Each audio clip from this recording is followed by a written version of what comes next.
Welcome to Agency Ascend, powered by Coverica Agency Alliance. I'm your host, Chad Brummett, and with me today, as always, is Mr. Chris Lacey. Howdy. And Jessica McBurney. Hello. So today we've got a little bit of a different feel and look. Our audience, you're stuck with the three of us, so we'll do our best to make sure that this is a great topic today. But in actuality, what it is, we wanted to get together, and we've had a lot of feedback and inquiries around acquisitions, right? So what does that process look like?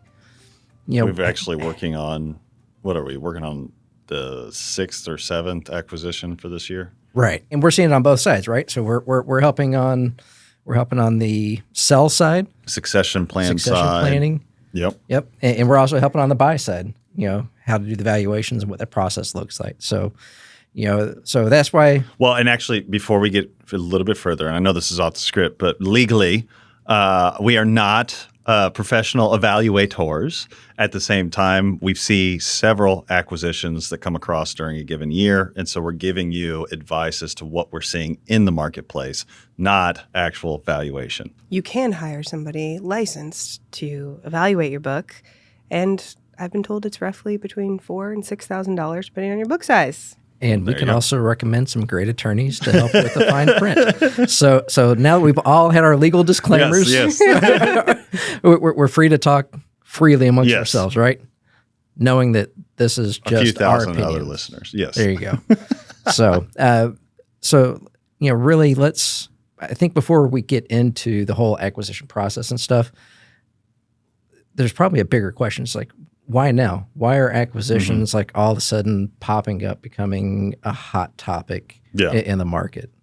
I mean, so what are you seeing? Because, Jessica, from your standpoint, you're on the front lines. Yeah, you're on the front lines. I think we're all on the front lines, right? I mean, I think acquisitions have always been a hot button topic in our industry purely for the fact that anybody with basic business acumen can look at how an insurance agency operates and see the reoccurring revenue, and they all get excited, right? I mean, cue in Chad coming into our industry. I'm just kidding. But you look at it, and there's a lot of opportunity, right? I mean, there's not a lot of things you can do where you sell something once, and if you maintain that relationship, you continually get the revenue. Mm-hmm. So one of the best ways for an agency to grow and increase their reoccurring revenue is to acquire. And I think that it's been a hot button topic for decades. I think one of the main contributing factors that is pushing agencies toward it more than ever before is, big elephant in the room, private equity in the space, right? Yeah. They're coming in and they're changing multiples. I also think what it has done is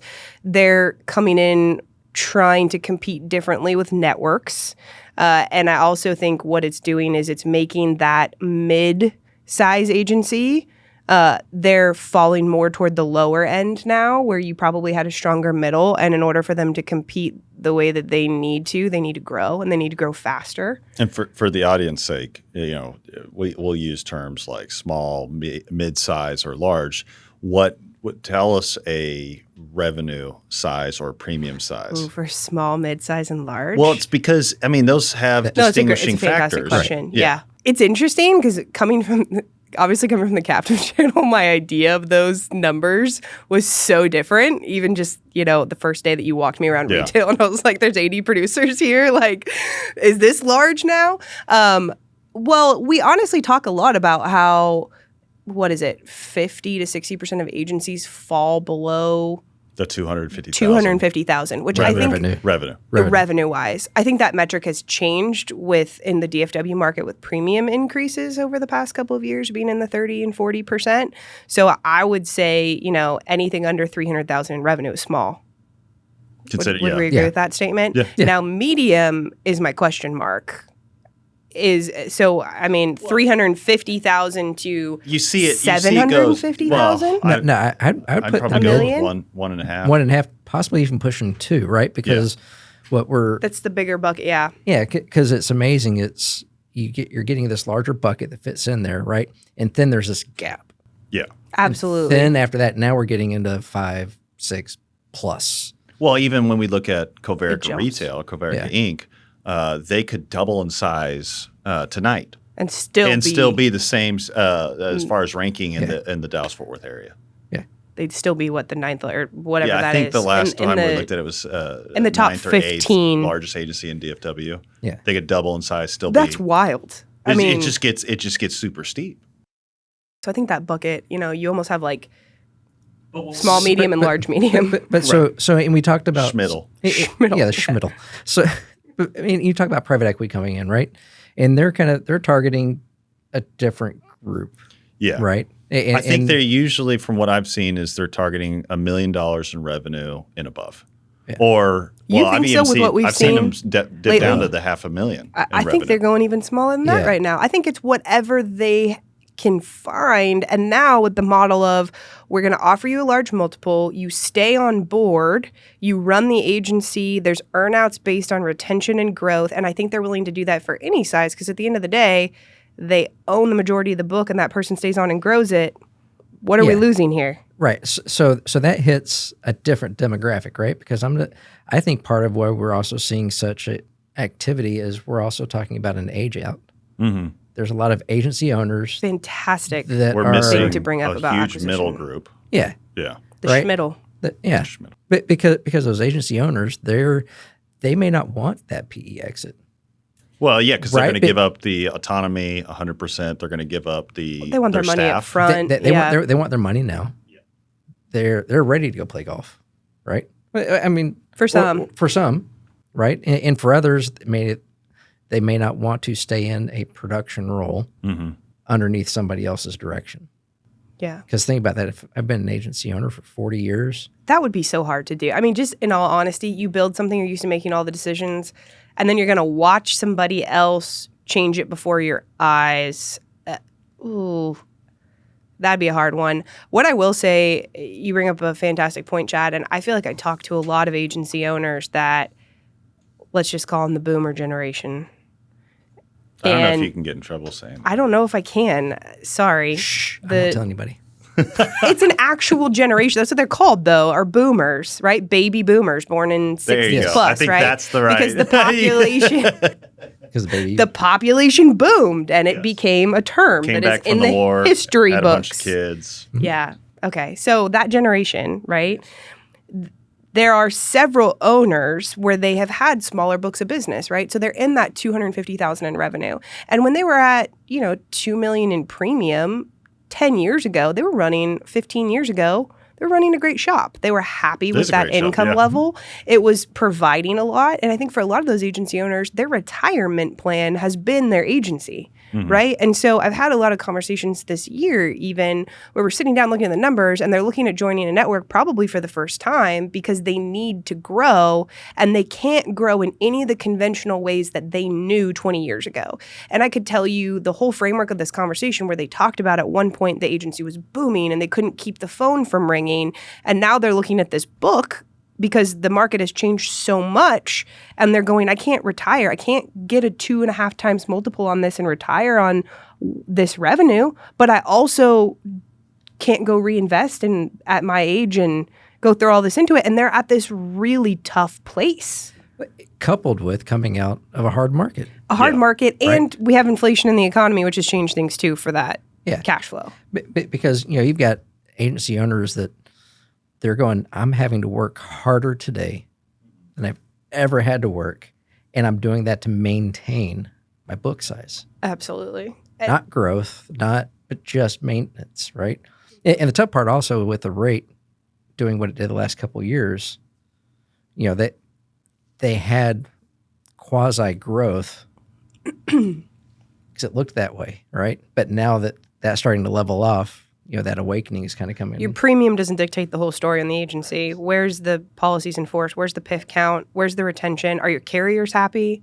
Because that's the biggest question of all is when we go back into growth mode, do your carriers still want to work with you? Are they going to maintain those? And I think to add another layer to why do people want to acquire, I think a ton of the questions we get are also around getting contracts.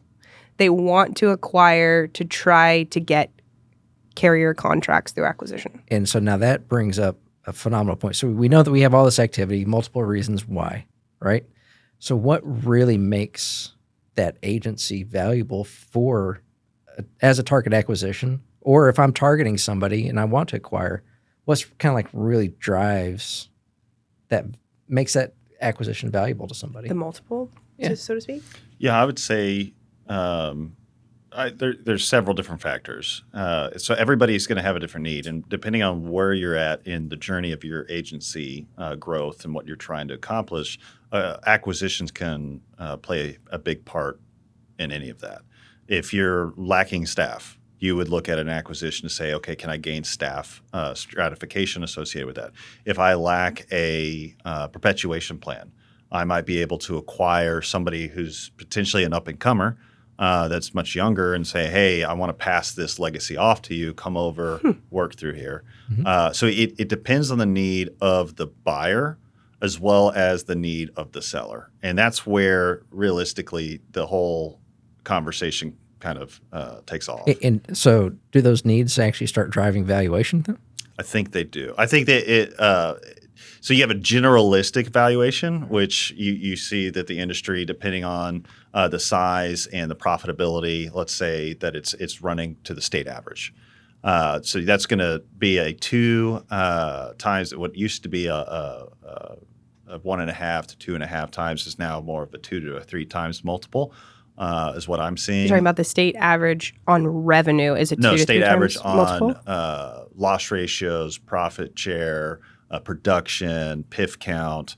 In other words, all right, I have 250,000 with say travelers, and I'm running a 75% retention rate after this hard market. How close am I to what travelers is showing to do in the state? And that will either help or hurt. If I'm running better, I'm going to say, okay, that's worth a little bit more. At the same time, it also determines how you do. The reason the private equity wants to do the 3-year earnout is because they're only going to be paying based off of the retention of the retained book. And actually, that's most acquisitions in this space are based off of the retained book. How much of a growth factor is part of that back end? Right. Unless you know to negotiate for that, it's typically not included. Meaning that if you don't sit down and say, "Hey, look, I'm going to give up a percentage of my purchase or my sell if I can't help you maintain it to this, but what about on the upside?" Yeah. A lot of buyers and sellers don't ask about the upside. If somebody's staying on board, yeah, and they have the opportunity. Well, even to if they're not negotiate staying that. on board, hey, if I'm getting dinged for the negative, so it's a tool. Yeah. So that if they you can grow have. it, you'll even give them. Yeah, and it's typically a That's tool that's given to a creative. seller. I don't know. Yeah, let me think A about tool that a buyer that- utilizes to that's- change a the buyer, deal. that's what I meant. Yeah, because a buyer is going to negotiate it for the downside. Correct. And what I'm hearing you say is that most sellers are not arguing the other side, saying, Correct. "Hey, that's fine. I'm giving up on the downside." However, Yeah, I get that because I'm not going to, Yeah. it's your problem now. Yeah. But if you want me to stay involved, and there's an upside, I need to participate in that. yeah, let me help you with that. Yeah, that's So that kind of a helps no-brainer. do the retention. And honestly, that actually makes the carriers more comfortable because it's like that relationship is still there. The longer you hold Yeah. on to it, the better. I think anytime there is a acquisition available and somebody is willing to stay on for a certain amount of time, that can help drive value, for sure. Well, yeah, because that's going to be the best way for that retention, right? Because at the end of the day, we can talk about systems, we can talk about all the cool things that we do and use and tools. It still boils down to relationships, right? Yeah. I think so much of what we do. I think if I could add one other aspect to, I mean, there's a bunch of different ones, but one is I was actually getting text from our producer. He was asking with population growth, is that a factor that gets played in? And I would say it does traditionally when you're looking at how the market's going to be playing. Yeah. If you know you're headed into a hard market, population growth doesn't really matter. If you're headed into a soft market, population growth matters, which to answer your earlier question, Jessica, that's why I think we're seeing more of the private equity right now coming in to buy up as much as possible It's a major market, yeah. because the markets are starting to open up. And so they're saying, hey, Capacity's we opening can buy a up. lot of this. It's going to grow. It's a sure thing. Let's get it. Whereas you got several of the older owners that are sitting there going like, I just made it through 2 years of hell.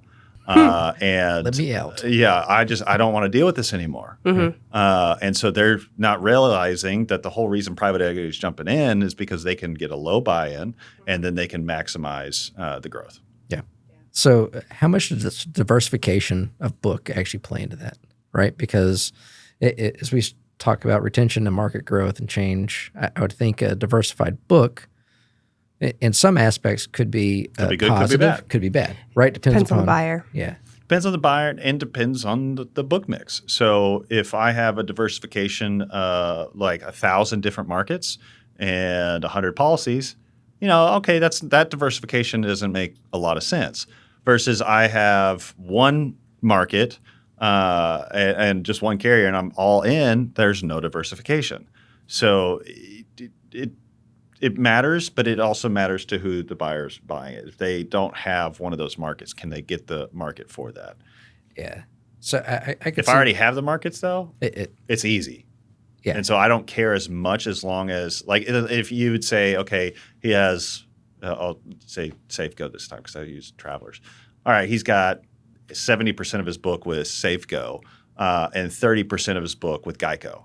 Okay, well, my evaluation is going to be more geared towards that Safeco book than it necessarily would be the Geico. At the same time, Geico's coming in and they're starting to grow as well. So, yeah. But what about like between commercial personal lines? Because that makes a huge difference.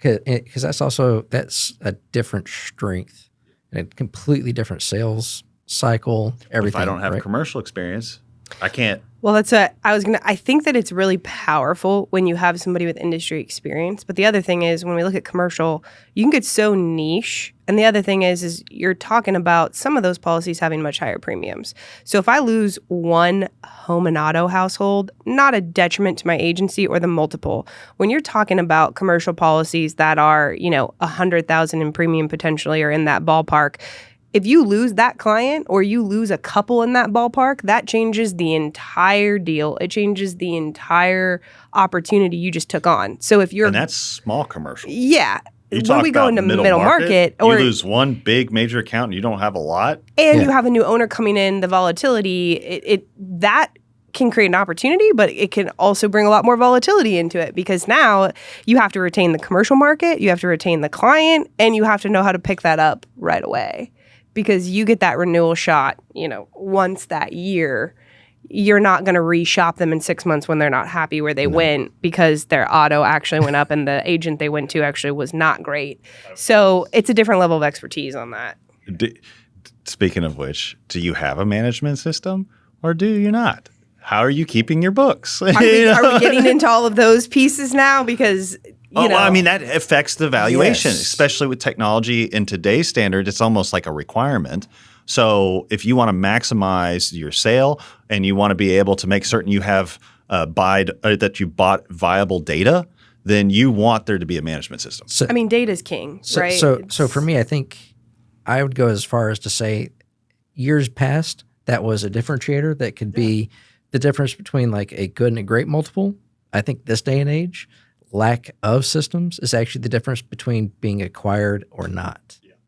Well, in some cases, yeah. It's no longer a multiplier, right? This is a necessity. This is like part of that. If I don't have good systems in place, I don't have a sellable business. We went through this earlier this year. We had all paper and things were coming in and we were trying to do due diligence. Do you remember this? And it was like the entire table was filled with like 1099s just trying to figure out where the business was coming from. And it's going to take them a full year to truly figure out what is where. It is a lot of work. So I remember when we were buying agencies, this is back in the day, and they were all filing cabinets. Everything was filing cabinets. You would literally get an army of interns or hired labor to come in and scan every single document. Yeah, it's like discovery for like a lawsuit. I had a friend of mine, almost. Ryan. He's out. working for the train commissioner. I don't actually. It's been a minute, but he came in and he had 3 scanners set up, and he was just pushing all the paper through it for a whole month.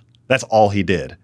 is just digitize it. And then we had to go through every single document and identify what it was so that we can attach it to the system. There's probably a business there. You can do It's probably it. a business model of to work, pay though. somebody to do that. And if I'm a buyer in today's market, I ain't dealing with that. no, I'm serious. It's like, man, I wish you the best, but I'm off to the next. Or you're spending a lot less for it. Or if it's your first acquisition, that's a good learning. Maybe. Or you're sending it all to Coverica and saying, You're like, hey, heck no. what do I have here? But that will impact, to your point, if you don't have a management system and you're not keeping accurate records, the most that somebody's going to likely pay is going to be probably around at most like a 1 times multiple, or they're just going to pass on it. Yeah. Because they're just like, there's so much I don't know. Now, this is a guiding rule that I learned from my dad, is chances are you're going to at least retain 40% of whatever you acquire. Just because people don't want to move. Just because so that's a conservative estimate. So if you evaluate the deals on something where you don't know, you bank on 40%, and that's how you do the valuation. Because everything's based off of that. I love that. And if I'm going in as a buyer, I am thinking that way. But I also think in today's market where every opportunity is going to get so much potential as far as offers go. Mm-hmm. If you walk in thinking you're going to get 40% retention and you build the deal around that, there's probably somebody right next to you that's going to outbid you pretty easily for the right thing. All right. And that's great. But Let that's them when, overpay. But A, let them overpay. But B, Find another one. Yeah. But B, that's also when you get into due diligence. Yeah. And that's one of the things I think that one big part of the buy-sell process that a lot of people aren't expecting. Or don't They know how to do. They don't know how to move through it. Or they buy a book and not realizing what they should have been asking. Exactly. Like, all my customers don't speak English, and I'm an English-only agency. Oh, yeah. yeah. Oh, did you think about that? Or I'm selling and I have this LOI that lasts 90 days, and I go, oh, should I have thought about asking, can I sell this? Can I continue to shop this book with other people? Am I locked in with you for 90 days? Yep. What's the recourse if you choose not to move forward? So I just lost 90 days of time. And oh gosh, that's such a big one. I think this is a crucial part that would be really powerful if I'm thinking about buying an agency to think through is the due diligence phase. And this was something that became a really big deal for me when I came on board with us, because I think what's a disadvantage for a small agency is that they don't have the tools to do due diligence the way that larger agencies do, because they have the connections and Or the knowledge. the connections, the knowledge, a multitude of things, right? And for any of our listeners that are members or want to become members, this is a shameless plug. We would be happy to it's sit like down you knew and where work. I was about to go with that. Sorry, I stole your thunder. No, but I think you said it in a great way, which is the truth is, and even for the schmediums and all of those. Oh, I like that. That's a new right? one. Schmiddle. That was probably I like Schmediums. schmedium better. The point is that I think the powerfulness of the network is that we've got a team. We've been through acquisitions, but we're also going to help with the due diligence on the carrier side, because you can have a great book, you can have a great multiple. Question mark: are those contracts going to move? Yeah. And if I don't know the carriers and I don't have a relationship and I don't have the marketing reps info, nor will they call me back even if I could get it. No, I like the guys that buy the book without talking to the carriers. Yeah. Oh, that's the amount of, wonderful. or they call you and they're trying to get the code back because they have nowhere to put the business. We've seen that too. They Well, think it's going to move over, and you're like, ooh, that. This was, I think this one was last year. I got a call from a gentleman that wasn't part of our network. Had acquired 2 books of business in DFW. Turns out one book it did fine.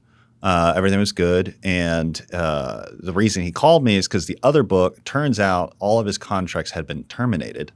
And he was selling it based off of a promise and a premium of old production reports and he didn't have the relationships with the carriers, so he didn't know to reach out. And so he bought a whole book, and he's asking me, what should I do? I'm like, you bought nothing. You paid $100,000 for nothing. You got nothing. Yeah, so you need to go after this guy to try to recoup some of it. But then it's also, now I have to waste a bunch of time, energy, and effort and money to get back pennies on the dollar of what. You got to go find an it's a whole. MGA. That's a nightmare. That book. So the carriers had non-renewed and canceled and terminated that book, so that you can't even go after that. I think those are the pitfalls that where people from other industries look at our industry and see a lot of opportunity. But this is something I spend a lot of time, I feel like, in the recruiting department talking about is people coming to our industry that are sharp, that are capitalized, and they're like, well, the population, the growth, all this, I should be able to go do this, and I should be able to have X amount of premium and revenue by the end of the year. And I'm like, what you're not preparing for is the competitiveness, the saturation, but the red tape and regulation that goes into our industry. What you're not preparing for is how much of that you're going to have to walk through. What you don't know will hurt you. You're going to be running through a maze that's you think you're going to go 60 miles an hour, but all these things are going to slowly pull you back, and there's going to be all these speed bumps that you don't anticipate that are going to slow the whole process down. And that is one of them that is extremely tough.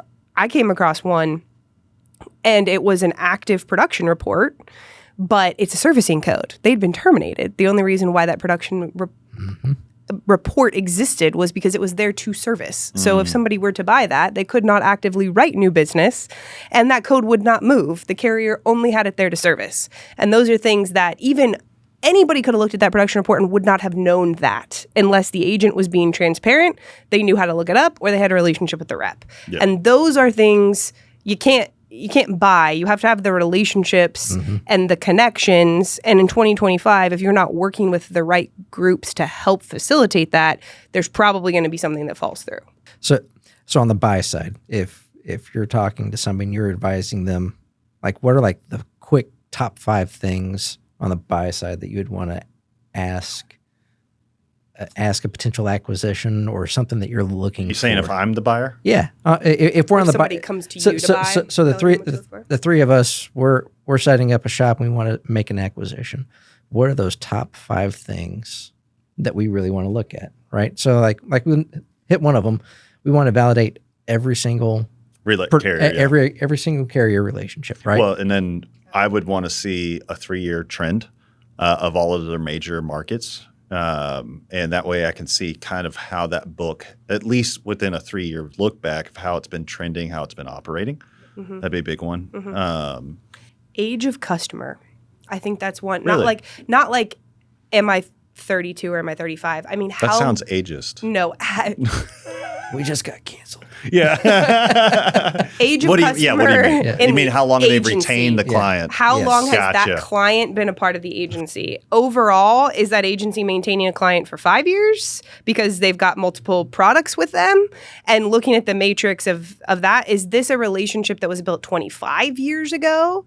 And the other thing that I want to look at is this organically built or have they also acquired? So am I looking at a smorgasbord of things that have been put together, or did I build it all? Out another one. Did they? How has their strategy for growth? Was it organic or was it purely by acquisition? Because there are those people that come in and they acquire and then they turn around and then they go to sell, and you're wondering, is this because you're losing is there a bigger story here, or did we actually grow it? The technology aspect. All right, so last for use technology. For me, last is actually how easily can I integrate them into my organization? Well, I feel like that's culture-wise? That's what when I say technology, that's what I'm. Oh, are you talking about culture? I'm talking the entire business, right? Because we're not just buying. Well, sometimes you can just buy the book. We can just buy the book, right? And at that point, technology doesn't matter. We're just going to roll it all in, right? But if we're buying, there's a lot of things that are in there to unpack. Sorry. No. And I'm getting like death stares from both. Well, you said it doesn't matter. I'm like, it still matters. All right, but so if I have AMS and you have Hawksoft, there's going to be complications. Yes, I can do. Anyway, I don't want to go in specific. But we could download every policy from each carrier and then go manually and put it straight, download it into our system. If we have the right back end, right? Or you can prepare if you to have pay your own a IT fee team to change it. You're implying that or you have an IT team. Or we got to go find Ryan wherever Ryan is and have him start scanning With stuff. With the IT team, I agree with you. Without the IT team, I don't agree. All right. But anyway, okay. So you're talking about the cultural. But I'm talking cultural, everything else, right? I think it's a phenomenal point. And I think that's where lots of times deals are broken. People look at the dollars and the cents. They look at the IT. They look at all of the nuts and bolts of it as a transaction. Not right? as the relationship but side. Not as all right, no, I have to integrate this business. Is this a rural market agency? Yeah. Hey, Do this I have agency- customers that walk in still? Has This it agency only ever been owner located is here? selling, but his whole staff is family. Yeah, everybody has the same last name. Yeah, it's like, and the kids don't do anything. I'm going to bring them in, and I'm going to have to work with them. Every Right. client has a similar last name. And we go, all right, well, we can solve that. We can just we'll do a sublease and we'll put somebody over there. It's like, well, no. Wait, what No, book are you can't. talking about that everybody has, the clients all have the same last name? I'm just saying, like, all the family is in there, and then all of a sudden, like, you look at the book. Have you never looked at a client list and you're like, there's a lot of Sterlacy's in here? yeah. I mean, Don't trust that And guy. they're like, oh, I'm just going to move my friends and family, which is another thing. Are they staying in the industry? Please ask this question. Yeah. I'm just selling because are you staying? If I'm you're selling not because staying this in the market's industry, hard, and I'm going to reopen up shop in a couple days and Yeah. start over. I've Oh, that's sat great. down in front of people that have been like, I sold my book to a large conglomerate. Well, my non-compete is up now, so I want to open again. And I'm like, ooh, let's unpack that. Are you going to go after the book that you sold already, or are you going to grow something else organic? Because if they're staying in the industry, is it because they just didn't want to be an owner and they want to be a producer? Where are you going? There's just so many levels to that too. No, there is. Because then if everybody is the last name and they're like, yeah, I'm just taking my friends and family, you're So going, we said 5, and we came up with there are some like nuances 20. under. I'm looking at this as an outline where there's like a title, and then we've got all the pieces underneath. And actually, what I'm hoping is through the magic of post production, we will get this cut to 5. No, it's going to be our producer going 7. No. We're gonna have a part 2. Right. All right. So that covers a very good swath on the buy side, right? Conversely, man, I'm going to go with the age thing, not age of clients, but actual age. Say I'm late 40s, early 50s, right? And I'm just tired of dealing with everything that's happened over the last couple of years, the hard market. I know we're coming out of it, but man, I've got my eyes set on different goals. Okay. You're gonna call us back in 3 years and want to open up another agency. Okay. Well, But I have my eyes set on I mean, different not even. goals, right? Yeah, different goals. So what is it that I should be doing to make sure that my agency is best positioned for me to get the maximum And exit? I would say this is definitely impacted based off of size. So if I'm a $500,000 revenue generating agency, $1 million, it's going to be slightly different because I'm looking at potentially differences instead of just the multiples of revenue. I may be butting up against the EBITDA model. And now the EBITDA model has a very predefined, hey, do these things to maximize that. You can look at Reagan Consulting's best places to work, best practices, and utilize a lot of that type of thing to leverage. I would say if I'm looking at selling, I want to make certain that I'm going to try to make it as painless for the buyer to come in, and establishing that I'm looking at is what are my goals? Am I retiring? Do I need to have money to retire, or am I just looking to cash out to go do something different? If I'm looking to cash out and I don't care about the team and the staff and the company that I built, and it's just a book, I'm probably going to go to the highest multiple. Mm-hmm. If I care about the legacy, if I care about the staff, if I care about those situations, I'm going to want to find a company that runs their business the same way I do and make certain that they take care of those people. Or did I misread your question? Sorry. Those were good points. Absolutely valid points. I think the question is actually what do we need to do to prepare, right? So what are some of the let's go for 5 and maybe close out as many of the claims as possible so that they're not affecting the profitability. Right? Well, look of the at book. profit. Yeah, look at We should be doing that profitability. anyway, but If your profitability is on the edge, if you can manage that and give yourself some runway to get into a better place with your profitability, you're going to get a higher multiple. If you're running at 80% on your loss ratio and there's a question mark on your contract, that's a question mark on my multiple. probably at that get point. rid of A bunch of my reserves. a-hole clients that I know would be difficult maybe before I It's an sell. interesting perspective. Well, because Really? I don't know. Somebody that's an a-hole to you may not be to me. Yeah. That's fair. And we've actually run into that a couple times. True. I think and if you look unfortunately, I at was the it, a-hole in the situation. So I'm going to take this and I'm going to give a couple that just occurred on the top of my head when you asked that, Chad. So number one, what is the status of my contracts? Are we in good standing when it comes to growth, retention, and profitability? Because those are going to be three major metrics. So I'm just looking at this as far as KPIs on my business. If I were looking at key performance indicators that a buyer is going to look at, the nuts and bolts, is it profitable? Is it growing? Am I in good standing? Because those are all going to come up first. And I probably would reach out. Now, for me, I would review again, going back to the 3 years first before I reached out to my carrier rep, because I'm not going to ask my carrier rep, hey, do you like me? I'm going to say, hey, we've been really profitable, and I'm now looking at succession planning. I'm looking at potentially selling. Do you know of somebody that you can connect me with? Because you're eliciting, so I would be eliciting the carrier's help in this.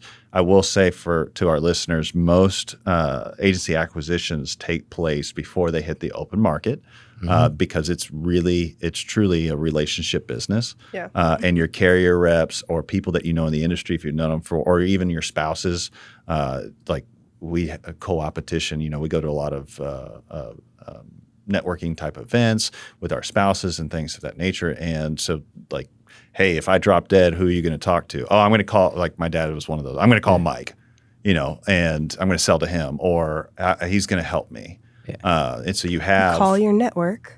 Yeah. Who's probably going to have if you're in a network, 30 agencies. If you're not in a network, call me anyway. I'll help you. You do. Actually, I have been privy to seeing you have conversations with people who are outside of the network and giving them all this for free and information because you're just that kind of a person. Don't butter me up. So, and also one other thing is, I'm going on the assumption that we all have our processes and everything flushed out, right?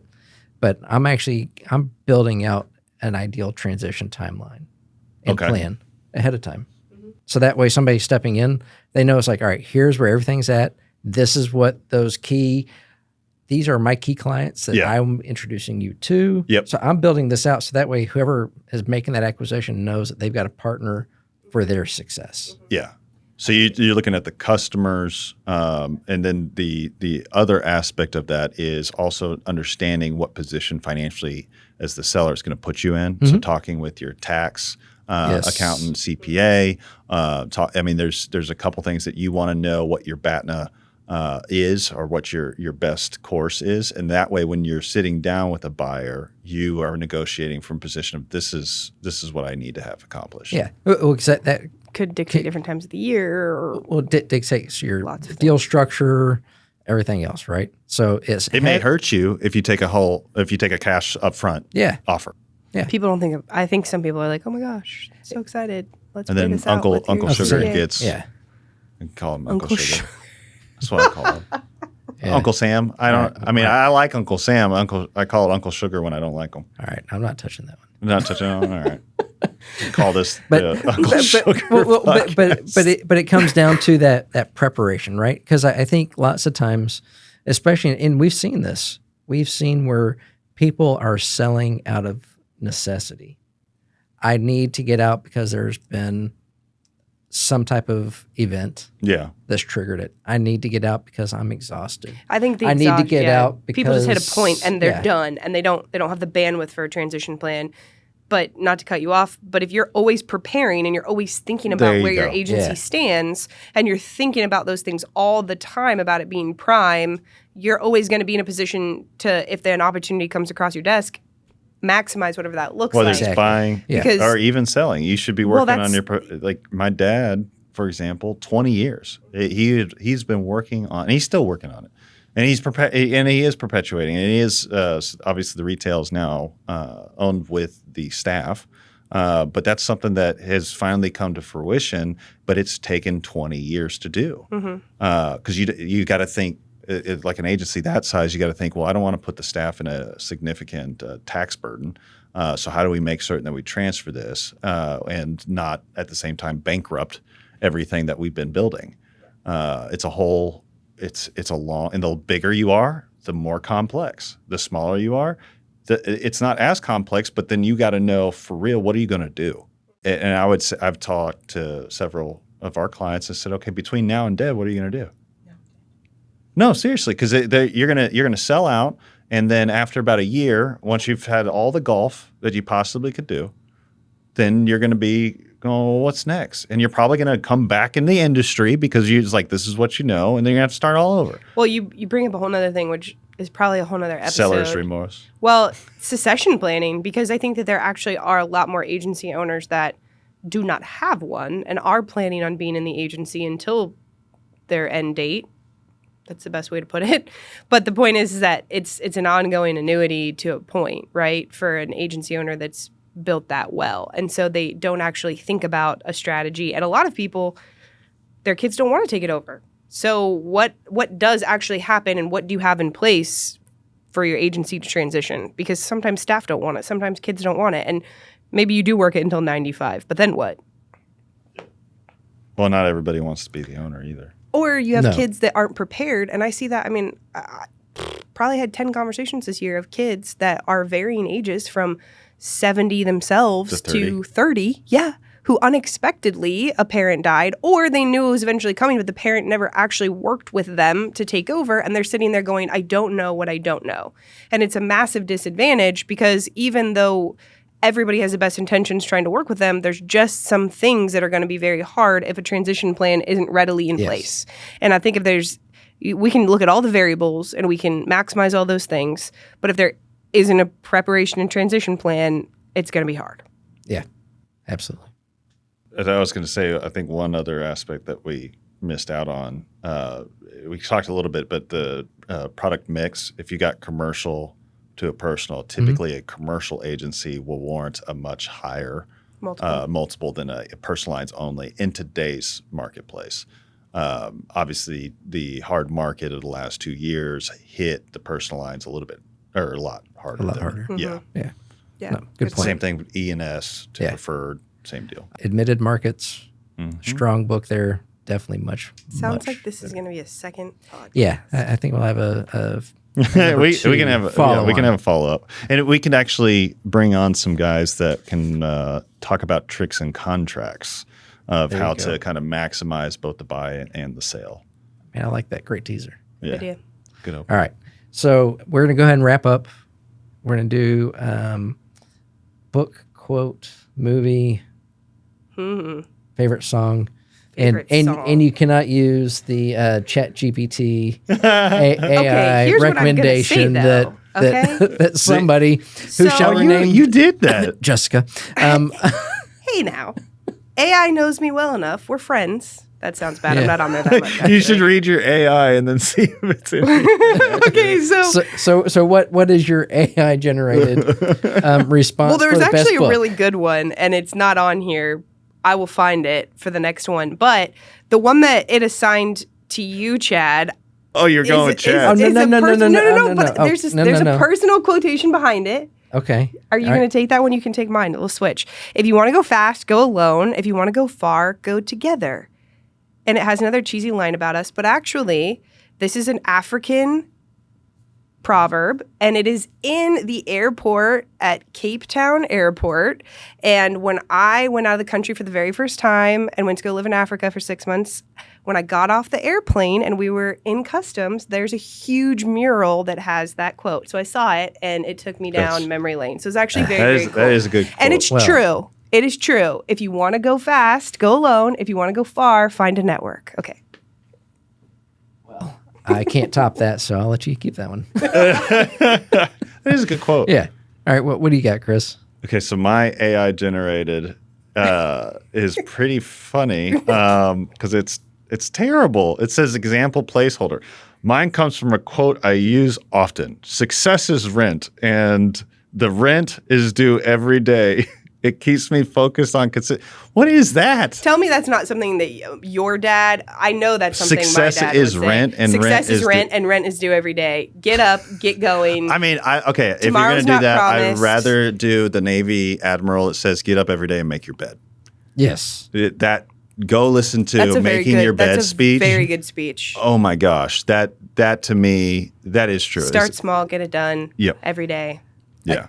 I was going to come with a Jordan Peterson quote, but I will go with I was going to come up with a Jordan like that. Peterson book. That was going to be mine. So I like that. Make your bed, and I'm actually going to have my boys watch that Oh, because they're like, Dad, why do I have to make your beds? Yep.